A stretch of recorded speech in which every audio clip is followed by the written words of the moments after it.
নিজস্ব স্যাটেলাইট মহাকাশে প্রেরণ করলো তুরস্ক। 15 বছরের বেশি ব্যবহার করা যাবে বলে ধারণা করছে। স্যাটেলাইটটি 500 কোটি মানুষের সামনে নতুন করে সুযোগ তৈরি করবে।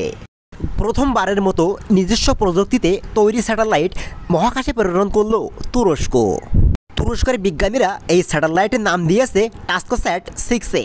টেলিভিশন সম্প্রচারের পরিধি বাড়ানোর পাশাপাশি মহাকাশে নিজেদের অবস্থান শক্তিশালী করতে গত 8 জুলাই মহাকাশে পাঠানো হয় এই স্যাটেলাইটটি। SpaceX ফ্যালকন 9 এই রকেটের মাধ্যমে যুক্তরাষ্ট্রের ফ্লোরিডার কেপ ক্যানভেরাল স্পেস ফোর্স স্টেশনের স্পেস লঞ্চ কমপ্লেক্স 40 থেকে স্যাটেলাইটগুলো মহাকাশে পাঠানো হয়। নিজস্ব প্রযুক্তিতে তৈরি করা এই স্যাটেলাইটটি মহাকাশে সফলভাবে পাঠানোর পর তুরস্কের প্রেসিডেন্ট রিসেপ তাইয়িপ এরদোগান জানিয়েছেন, স্যাটেলাইটটি উৎক্ষেপণের মাধ্যমে তুরস্ক নতুন এক অধ্যায় শুরু করলো। এই প্রকল্পে subsystem satellite ground station software তৈরি করা হয়েছে তুরস্কের।